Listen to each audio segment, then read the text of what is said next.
All right, Black Tree TV, we're here where all the magic happens. We're in Emeryville, California at the Pixar campus in the Steve Jobs building next to my favorite cowboy and Buzz Lightyear. And we're here to talk about Toy Story 4. We're going to talk to the animators and the filmmakers and find out how they made this magic happen and brought it to you on screen.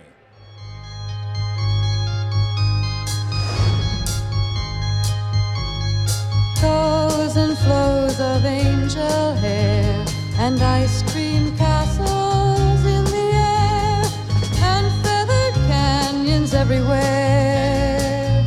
I've looked at clouds that way. What a pleasure. I mean, first, thanks for having me on the campus. There's so much magic that happens here. It's always good to sit here and figure out what goes on and what goes into these projects.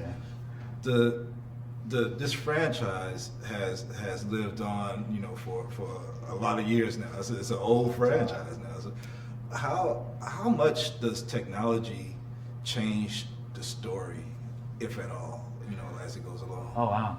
You know, I don't think it ever changes the story. This has always been Woody's story, and when we're talking in the story room about Woody, we're never thinking about the detail on his face or anything like that. It's always like what this movie would be this movie if it was hand drawn or if it was claymation, you know. Yeah. So we think of it just as a story first, and then we can see how the technology kind of supports that.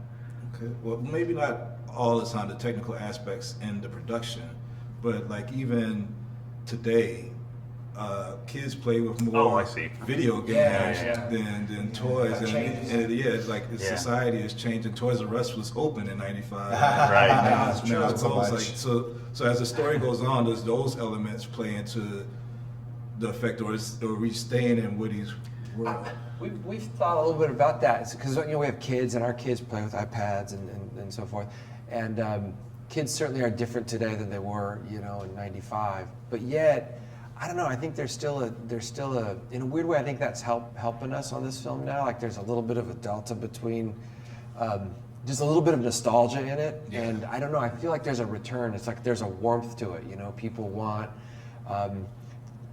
just the purity of playing with toys. You know, and it's funny. It's like our kids have iPads, but they also have toys. My kid like takes pictures of her toys with her iPad. Like there's this weird, you know what I mean? Like they've merged it in a weird way. There's like this fusion of it. My kids don't hug their iPads when they go to bed. It's stuffed animals. Toys are like your first friend, you know, when you're a kid, as you talk to your teddy bear, whatever it is. So I still think there's a connection there. And anyway, we hope that's what the audience and an imagination, right? Our kids have such imaginations, and that's still true today. And so the creation of Forky by Bonnie in this movie, I think, is really reminiscent of what we observe often in our kids, where they'll take craft supplies and they'll spend an afternoon just making stuff. Yeah, I think that still holds up.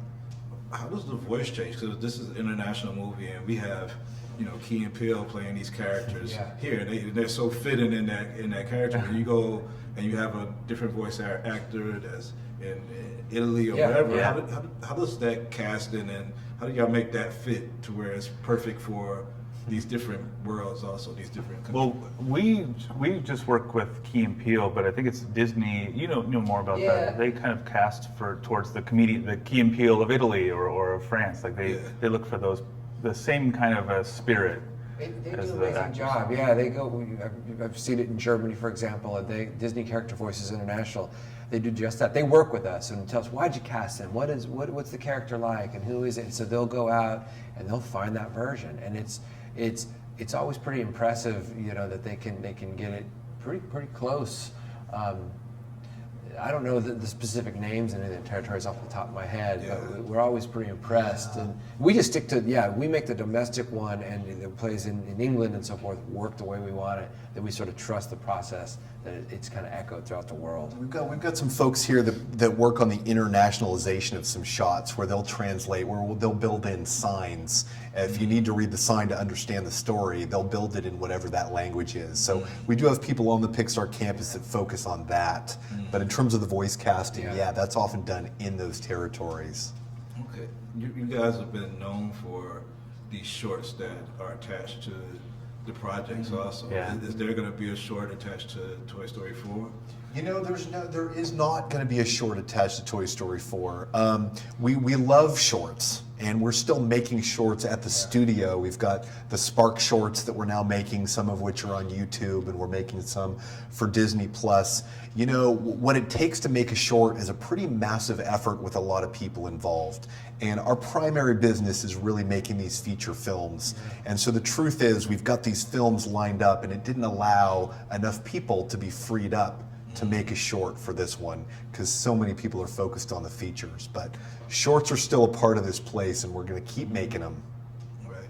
I know representation has been talked about in Hollywood over the years, and on the screen we see these toys, and the human characters of the toys have in the past there's been some mentions of the diversity of them. I see that Carl Weathers, I think it's Carl Weathers. Yeah, Carl Weathers. But was this part of just the growth of this franchise and being able to add these other elements and representations as it goes along? Yeah, I think just, we've grown as a studio. The makeups of the story room's a little bit different than it was in '95. Our animation department, all the artists are bringing a little bit more of themselves, and we're proud of that. And it's something that it's a little bit of a 1-2 punch if it's just sort of organically starting to happen, and it's something we're a lot more aware of, some blind spots and things that we're trying to do. Well, at the end of the day, we want the film to represent the world, what the world feels like, and it's a toy's point of view. But even for example, in the classroom, the scene Bonnie goes in the classroom, like we just kind of looked at the parents and the kids and just thought, well, what's it look like when I take my kids to school, and what do the parents look like? Just so it's not, quite honestly too, back in 1995, we probably had not a lot of budget for the humans, so we had like 3 base models for the change a couple of t-shirts and hope no one and now we can kind of feather that out a little more accurately. That's one of the things I'm really proud about this film is actually the background characters. They're so diverse. They look, we have these huge crowds in the carnival and everything, and nobody looks exactly, everybody's different, and it's really great. Well, I love the project. My kids love the Toy Story project. So cool. I'll keep on doing them, even if kids stop playing with toys. I think Maybe we'll have that not happen. Thank you for your time. Oh man, thank you. It's really Thank nice you. talking to you. Thank you. Yeah, Thank you so good much. talking with you.